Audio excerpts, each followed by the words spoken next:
The first video I want to share, it is audio from the Breakfast Club. And the reason why it is audio only is because the Breakfast Club don't play. iHeartRadio will copyright your video in a heartbeat.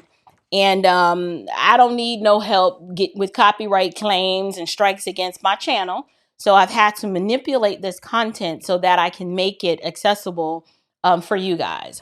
And if we continue to put people into office, and that even means some of our skinfolk who definitely are not our kinfolk, such as Byron Donalds, who are going to continue to say that, like, I mean, the fact that you sitting around talking about life was better under Jim Crow, like, is this because you don't understand history?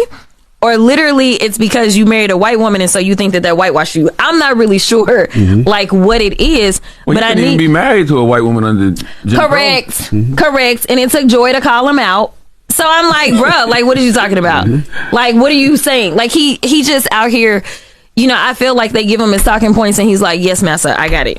But to give you guys a little bit of backstory, this was from an appearance of Jasmine Crockett on the Breakfast Club. And the individual, the context of who she is speaking about is Congressman Byron Donalds. Byron Donalds represents the great state of Florida. He is a Republican. He is a Black American male. Me and him are from the same city. He's from New York. Shout out to I can't remember if Byron is from Brooklyn or Queens, but we have this like friendly debate going on every time I see him in person. I'll talk about how the Bronx is better than his borough, but I always mess it up. So I can't remember if he's from Brooklyn or Queens. But anyway, raised by a single mom, like Byron has the street cred, and I don't even understand why Black people need street cred in order to be able to be right a conservative. Many of us are conservatives because it flows from our biblical worldview. We don't like government dependence. We don't like, just socialism. Many of us are pro-life by biblical conviction. We absolutely cannot stand in solidarity with the LGBT agenda because we see how harmful it is, right, to our community. And reproductive rights is not a right because it's not your body. It's the baby's body. And so since Black people are beyond the rate of replacement in this country, we can levy that. The reason why that is because we make up 40% of the abortions that happen in this nation.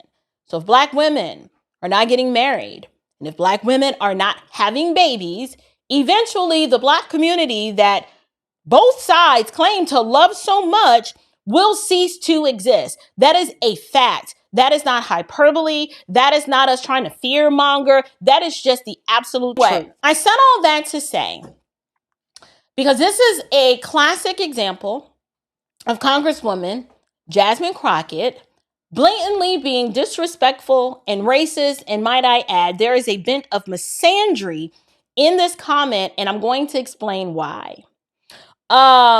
She mentions, or she makes reference to, out of context, I might add, of the comments that Congressman Byron Donalds made regarding Jim Crow and how Black people were doing better under Jim Crow. He did not say that Jim Crow was wonderful for us and we just loved it. What he was doing was highlighting the fact that despite Democrat-sponsored oppression, make sure we highlight that part. Jim Crow is a Democrat-sponsored system of oppression and subjugation. Despite that, our families were intact. The men of our community and the women of our community were living in bona fide states of holy matrimony, and children were born to that union. And we were pulling ourselves up out of poverty, and our outcomes were so much better.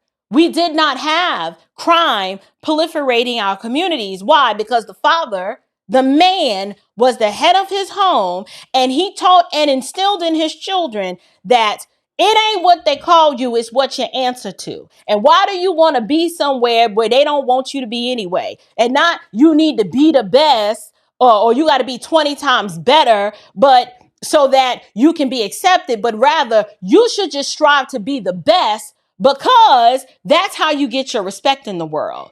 It wasn't income. They understood that you don't get respect by asking for standards to be lowered, but rather they had no problem rising to the occasion and not just trying to be on equal footing with the white man. They were like, no, we'll be better. Why? Because we are capable and we can do it. So when she talks about this Jim Crow comment, she forgets the fact that statistically our outcomes were better. It's a bona fide fact. You don't have to like it because it makes your party look bad because it was Democrat sponsored subjugation and oppression. But the truth of the matter is that we were doing better under Jim Crow. And the moment we convinced ourselves that we needed to run around trying to be equal to a white person and wanting what they had and coveting what they had versus focusing on ourselves and our community, what we had going on, is when things went south. That's when things went south. No one is ever advocating for segregation. The problem was forced integration. Our schools were not inferior.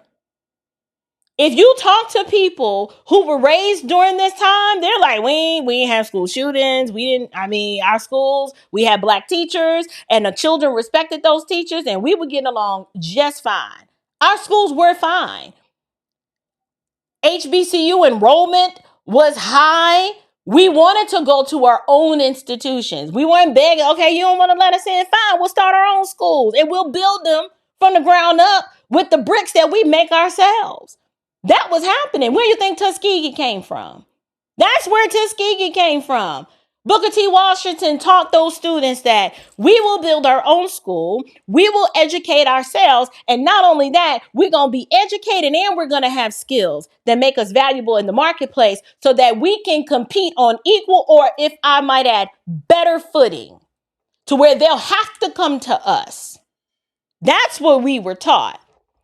So I went on that rant to say, she follows up her comments about the Jim Crow by saying, she mentions the part about Byron Donalds being married to a white woman.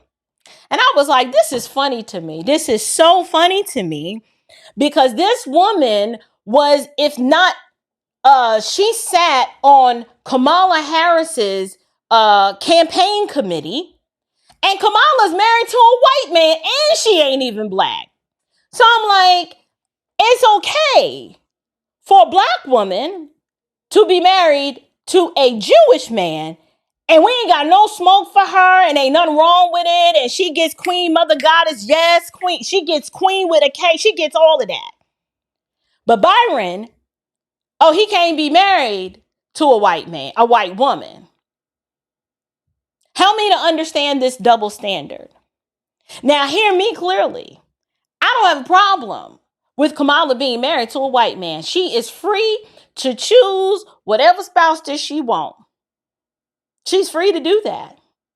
But I also believe that Byron Donalds should not be castigated by the community from the people who look like him because his wife is white. Because no one ever wants to have a conversation. This gonna piss a lot of the black women off. And when I tell you, I am so far removed from the need to please invisible people out on the internet. Every show I do that is overly controversial, I am perfectly okay with losing subscribers because I did not get into this space so that I could win the applause and the approval of man. For me, this has always been about an objective standard of truth, using my platform to transform and educate people who look like me and people who don't. But at the end of the day, all I care about is what does the Bible have to say about this? And are we going to discuss truth from a place of objectivity, or are we going to be partial? That's all I've ever cared about. So what I'm about to say now, it's going to make a lot of people upset. When has that ever bothered me? No one has ever, and I don't, when I say I've met Byron Donalds, I think on 3 separate occasions. If he saw me, he'd be like, you know what? I do remember you from this event or that one, but he doesn't know me and I don't know him, right? So my defense for him in this instance has to do with the principle of the matter and not because he's my homie. I take grave issue with a woman like Jasmine Crockett being just blatantly disrespectful. And it demonstrates that there is this pervasive hatred toward their own men. Period. They hate them. They hate them so much that they'll go online and publicly make statements like this as a politician and don't even think there was anything wrong with her not only being really, really racist, implying that it's his reason for being married to a white woman is for some other ulterior motive because he hates himself, right? But the disrespect is the fact that she minimizes the fact that he could be married to her for a myriad of reasons, but one of them is probably because he's sick of chicks like you. You on your best day, you wouldn't garner the attention of a man like a Byron Donalds. You don't qualify, boo. You just don't.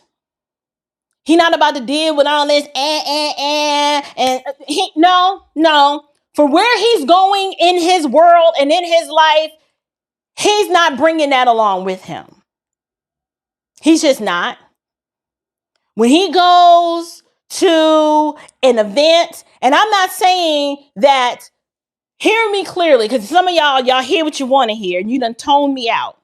What I am saying is, whoever was adjacent to him, not when he became Byron Donalds, the congressman, but who was adjacent to him when he was at the bottom, right? After he had already did what he did. I don't know if y'all know Byron's story, but it's an amazing story of, for me, American triumph despite how you were raised, despite the bad decision you may have made walking with the wrong crowd, but how you can, in America, even as a black man, turn over a new leaf, change your worldview, adopt a healthy ideology, and become the best version of yourself, and do it based off of merit and hard work, and ain't got to beg for no handout or anything else. He's with his wife because he loves her, but he's also probably with his wife because she supports his vision. She's on his program, and he ain't got to fight her every day.